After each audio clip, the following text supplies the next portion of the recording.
5ই August থেকে আমরা যাত্রা করেছিলাম স্বৈরাচারী সরকারকে বিদায় দিয়ে।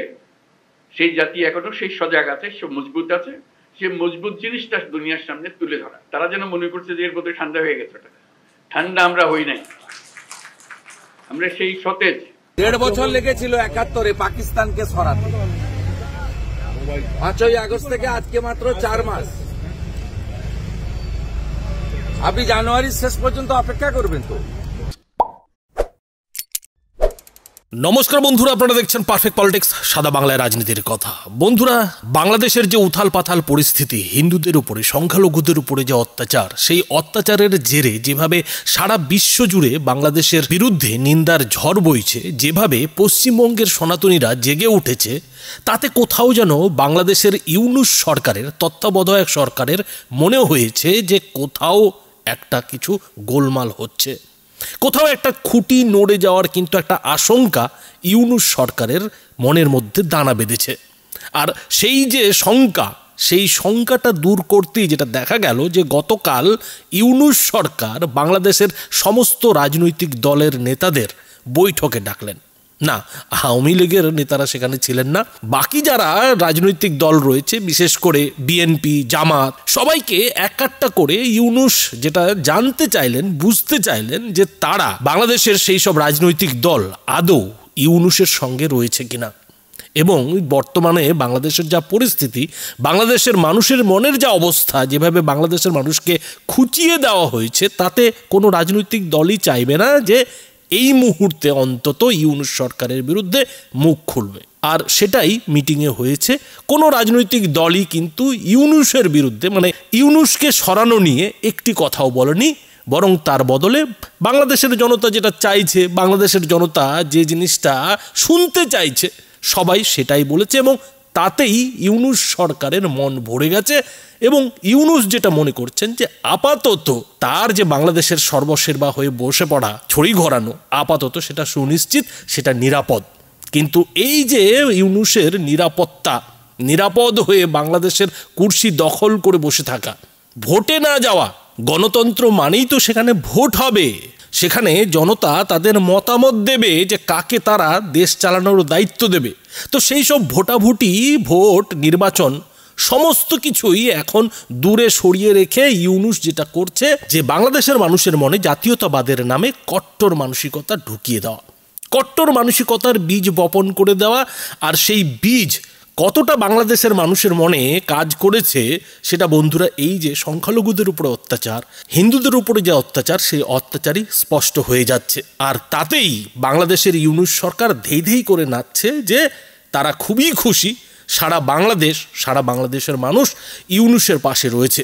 আর এই যে তার আনন্দ, এই আনন্দ প্রকাশ করতে গিয়ে ইউনূস ঠিক কি বললেন বন্ধুরা দেখুন। আমাদের অস্তিত্ব নিয়ে প্রশ্ন তুলছে তারা, এবং আজকের যে সমাবেশ, যে কনটেক্সটে আমরা আসলাম, এটা আমাদের মনে কোনো সন্দেহ জেগেছে বলে আপনাদের আহ্বান জানাই নাই। আমরা আহ্বান জানিয়েছি এই জন্য, অগাস্টের 5 তারিখে যে উত্তেজনা এবং যেই শক্তি নিয়ে, যেই ঐক্যবদ্ধভাবে আমরা শত্রুর মোকাবেলা করেছি, আমাদের ছাত্র জনতা বুক পেতে দিয়েছিল, জীবন দিয়েছিল, সেই ঐক্যের কোথাও কোনো চির ধরে নাই, কোনো ফাটল ধরে নাই। সে কথাটা দুনিয়ার সামনে প্রকাশ করার জন্য এটা করেছি। আমরা কোনো দুর্বলতার থেকে এখানে আসি নাই। আমরা এখনো সেই জাতি, যেই জাতি এই 5ই আগস্ট থেকে আমরা যাত্রা করেছিলাম স্বৈরাচারী সরকারকে বিদায় দিয়ে।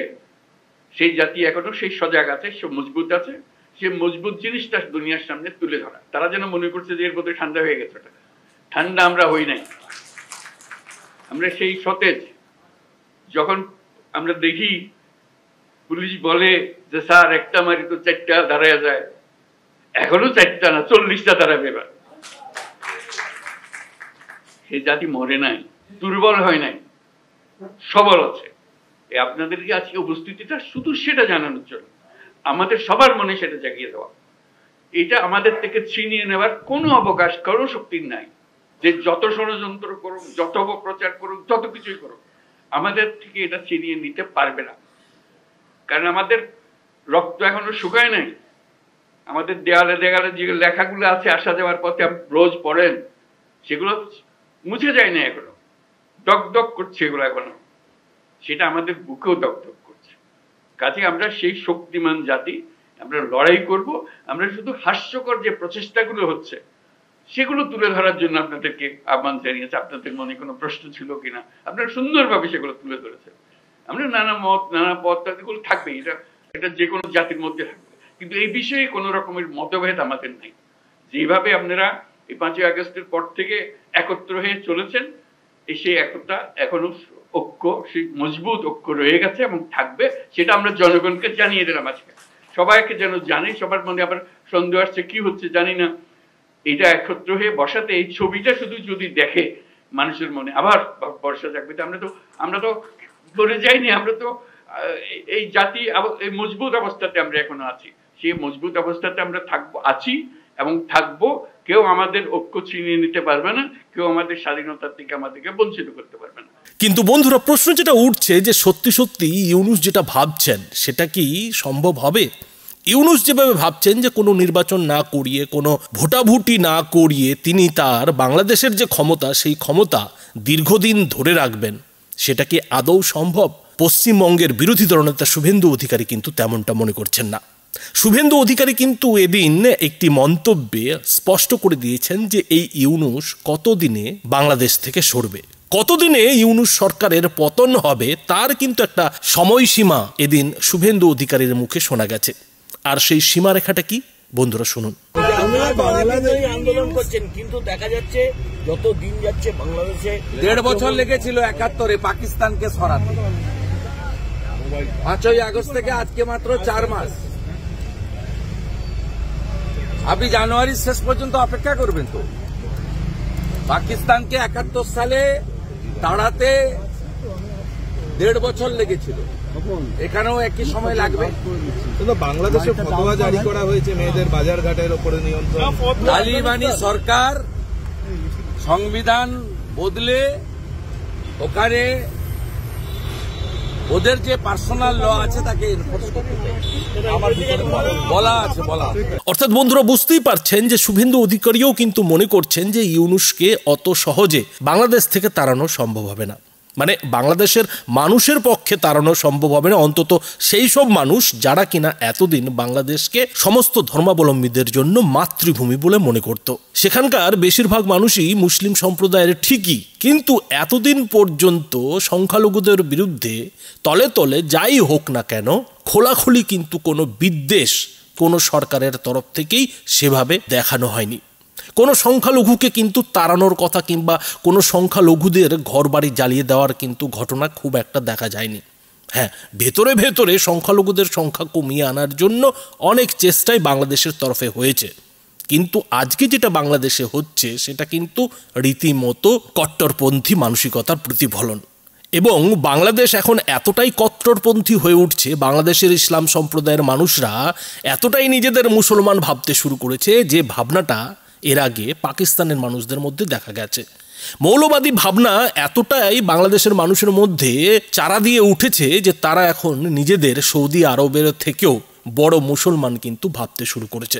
আর এখানেই যেটা প্রশ্ন উঠছে যে বাংলাদেশের মানুষ কি ধর্মান্ধ হয়ে এই ইউনূসের দেখানো পথেই আগামী দিনে বাংলাদেশকে নিয়ে যাবে? মানে 5ই আগস্টের পরে যে বাংলাদেশ, সেই বাংলাদেশই কি আগামী দিনে বাংলাদেশিদের ভবিষ্যৎ হবে? বাংলাদেশ কি তাহলে ভবিষ্যতে পাকিস্তানের থেকেও কট্টরপন্থী ইসলামিক দেশ হবে? এভাবে লাগাতার হিন্দুদের উপর, সংখ্যালঘুদের উপর অত্যাচার করতে থাকবে? বাংলাদেশকে পুরোপুরিভাবে হিন্দু শূন্য করতে এভাবে সংখ্যালঘুদের ঘরবাড়ি জ্বালিয়ে দেওয়া চলতে থাকবে? আর এইভাবেই কি সারা বিশ্ব হিন্দু নিধনের যজ্ঞ বাংলাদেশে চুপচাপ দেখতে থাকবে? না বন্ধুরা, শুভেন্দু অধিকারী কিন্তু বলছেন যে এটা 1 থেকে 1.5 বছর চলবে। শুভেন্দু অধিকারীর মতে পাকিস্তানকে সরাতে যেমন 1.5 বছর সময় লেগেছিল, ঠিক একই ধরনের সময় এই ইউনূসকেও সরাতে লাগবে। ইউনূসের পেছনে তারাই রয়েছেন, তারাই কিন্তু ইউনূসের মাথায় হাত রেখেছেন যারা পাকিস্তানকে একসময় খুঁচিয়ে ভারতের বিরুদ্ধে গাছে তুলেছিল। আজকে 70 বছর পরে, 75 বছর পরে যখন পাকিস্তান সেই চেষ্টায় মুখ থুবড়ে পড়েছে, পাকিস্তানের অর্থনীতি যখন একেবারে কোমর ভেঙে, মাজা ভেঙে লুটিয়ে পড়েছে, তখন কিন্তু সেই শক্তি, অপশক্তি বলতে গেলে বাংলাদেশের অর্থনীতির যে উন্নয়ন, সেই উন্নয়নের সুযোগটাকে কিন্তু কাজে লাগিয়েছে। আর মজার কথা হলো যে গতকালই কিন্তু ইউনূস সরকারের সঙ্গে বাংলাদেশে যে পাকিস্তানের হাই কমিশনার, সেই হাই কমিশনারের কিন্তু গোপন একটা বৈঠক হয়েছে। ফলে বন্ধুরা দুয়ে দুয়ে চার করে বুঝতেই পারছেন যে এই ইউনূস সরকার কোন এজেন্ডাতে কাজ করছে, কোন এজেন্ডা বাংলাদেশে প্রতিষ্ঠিত করার জন্য জোর করে মসনদ দখল করেছে, এবং কেন ভোটাভুটির কথা বলছে না, কেন গণতন্ত্রের কথা বলছে না, কেন নির্বাচনের কথা বলছে না। কিন্তু শুভেন্দু অধিকারী মনে করছেন যে এটা বেশি দিন চলতে পারে না, এটা কিন্তু বেশি দিন চলবে না, 1 থেকে 1.5 বছরের মধ্যেই কিন্তু ইউনূসের পতন হবে, অপেক্ষা একটু করতে হবে, ধৈর্য একটু ধরতে হবে। আর সেই ধৈর্যটা, অপেক্ষাটা ধরলেই কিন্তু ঠিক সময়ে এই ইউনূসের যা হওয়ার ঠিকই হবে, এমনটা কিন্তু মনে করছেন শুভেন্দু অধিকারী। তবে বন্ধুরা এই বিষয়ে আপনাদের মতামত কি? আপনাদের মতামত অবশ্যই এই ভিডিওটির নিচে কমেন্ট বক্সে লিখে জানাবেন। ধন্যবাদ।